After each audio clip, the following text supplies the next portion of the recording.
What does a Big 3 combine look like? Oh man, look like? it's fun. Guys going at it hard. Some guys with a lot to prove. Guys who some guys are not in the NBA and think they should be. Some guys, you know, had a big name in the league, but they still got game. When you're a true baller, Mm-hmm.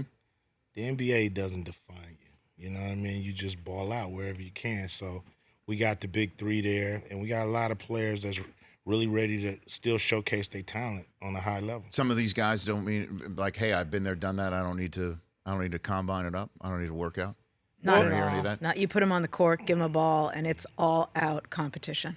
I mean, it's a few players that, they know that, they've done enough, and, we'll see if they come to the combine. Some guys think, got a big enough name, I might get picked off the board, which is a big mistake.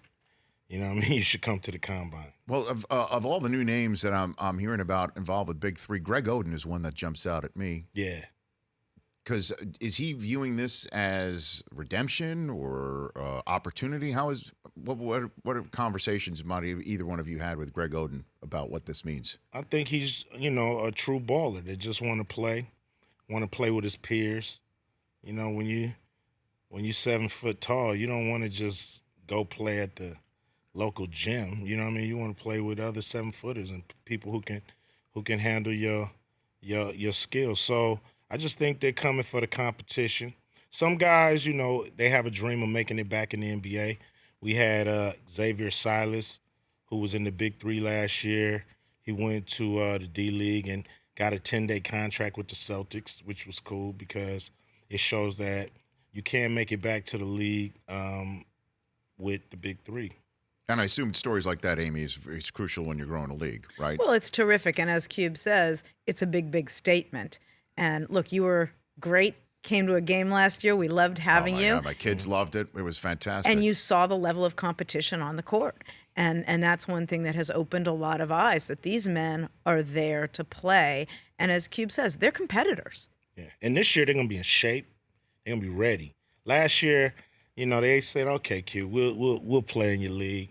And they really wasn't sure, was it going to be, 15,000 people like it was at our first game, or was it going to be 1,500 people? So they didn't really know what to expect. And, a real league broke out on them. And now they're ready. They've been training since we had our championship game. And so guys are going to be more in shape, more ready. The league has gotten younger.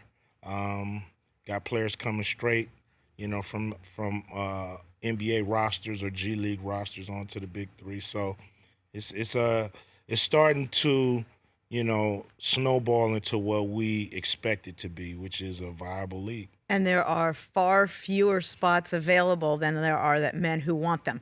So the competition's going to be fierce, and there are going to be people who aren't drafted that are going to be a little bit stunned. Yes.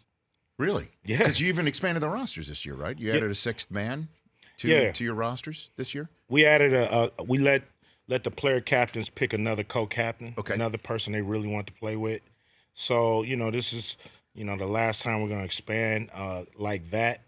So now you have 19 spots available, but we're going to have over 60 to 80 people at the combine fighting for those 19 spots. So the competition is going to be fierce.